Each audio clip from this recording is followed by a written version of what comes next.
What's going on, you guys? It's Randy with Full Throttle Obsessions. I've been getting a lot of requests to do a walk around video on my 98 Jeep Grand Cherokee.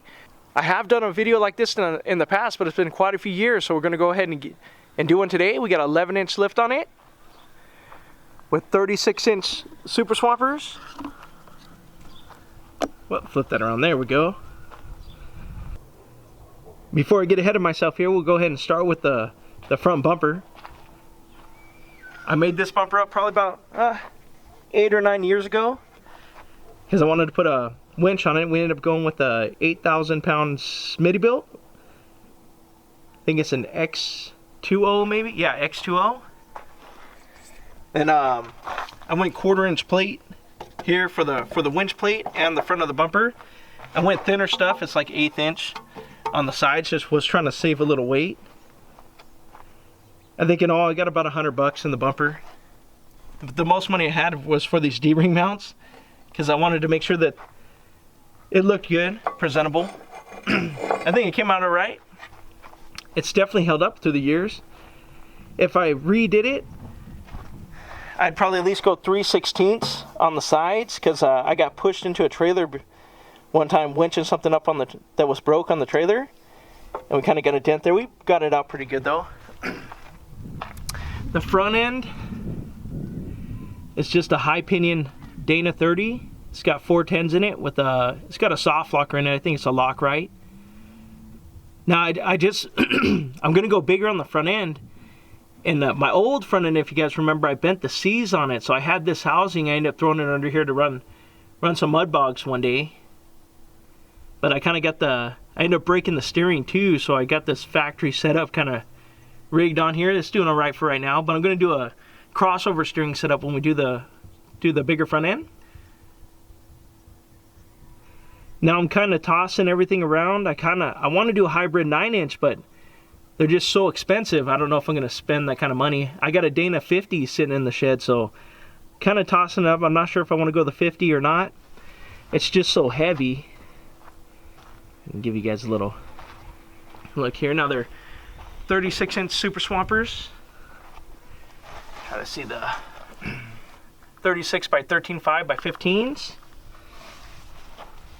The rims, my dad ended up giving me the rims probably about 10 or 12 years ago, and I'm still running them.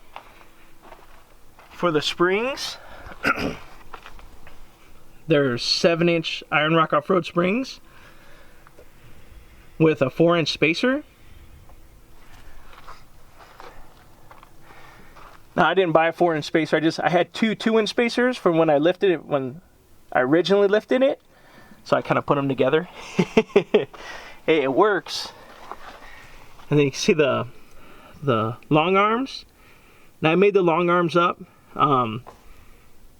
They're 1/4 inch. I'm not for sure. It's like 220 wall or something. 220 wall or 240 wall. Not sure how they call that. You see, I did the upper control arm mounts. And then I went right there. They're 1.25 inch heims. I went right there on the upper control arms and also at the bottom on the lower control arms.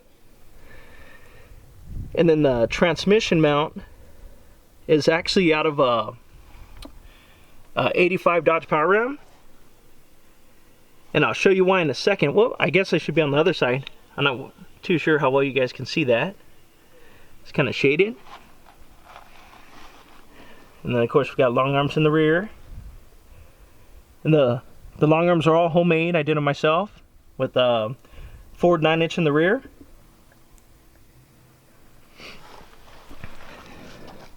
Now in the rear for the springs, they're 4-inch rough country coils, which I'm not a big fan of the rough country coils. I originally had some in the front and they ended up sagging on me. I got a 1-inch spacer right there. And of course we got out back we got a Ford 9-inch. Let's see, I did the upper control arm brackets.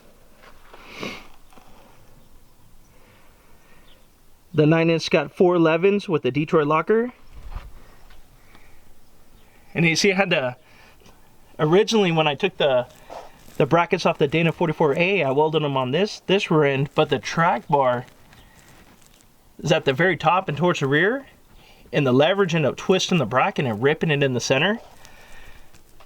So you can see how I did this track bar. I kind of tied it in with the upper controller mount to tie it in to make it real strong. I got to do the lower control arm brackets are still the factory brackets. As you can see, they're kind of bent up there.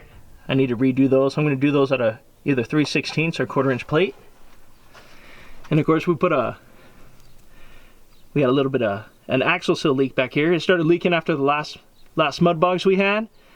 Not sure if some mud got in there or if it actually ruined the seal. We did a disc brake conversion on the 9-inch.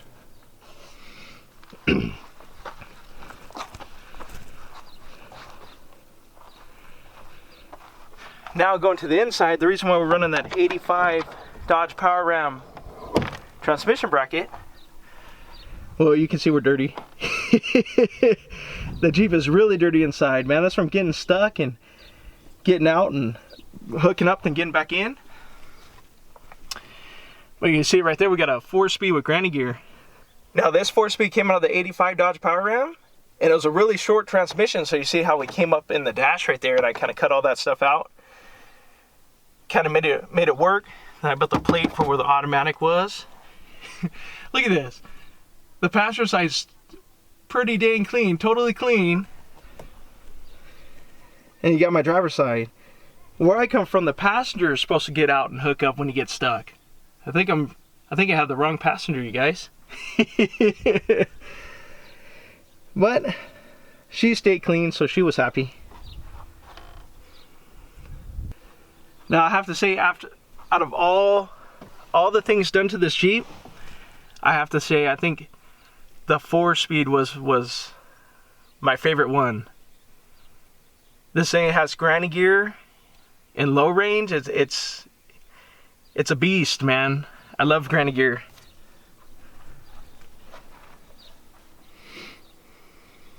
Now I'll also show you guys, in order to make that 4-speed work, when I took it out of the Power Ram, the starter is on the opposite side. So I had problems. Let's see here. I had problems on this mount right here for the exhaust.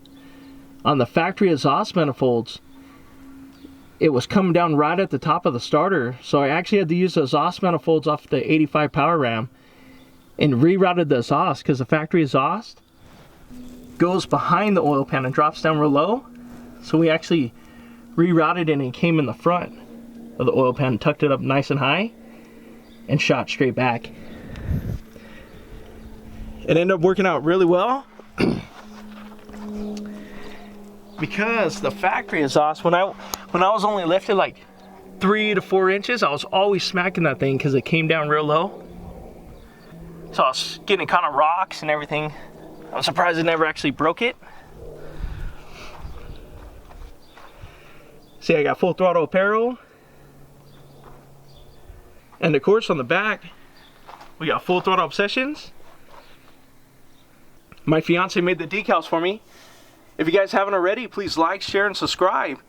It helps the channel out a lot. And don't forget to hit that notification bell so you guys are notified when I drop a new video.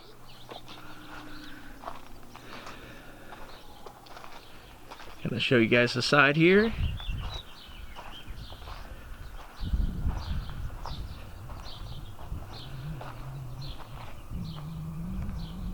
But alright, you guys, I hope you liked the video. We're gonna do a little montage of a few clips that we've done to the Jeep and maybe a few runs. So definitely stick around for that. Until next time.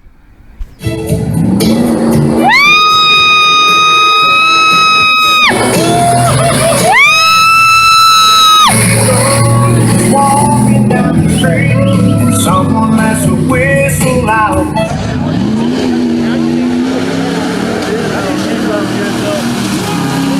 Yeah, Randy!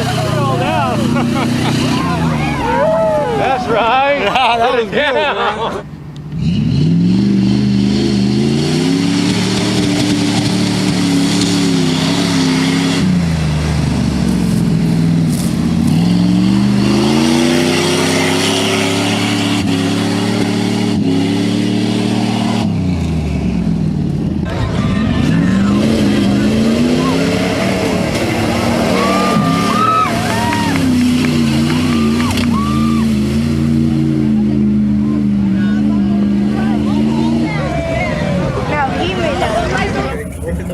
Okay, we'll give him some time and stuff. But anyways, yeah, about 10:30, come on over, guys. We'll do our safety grease and opening ceremonies and get this stuff taken care of. But come in, registration 10:30. Thank you.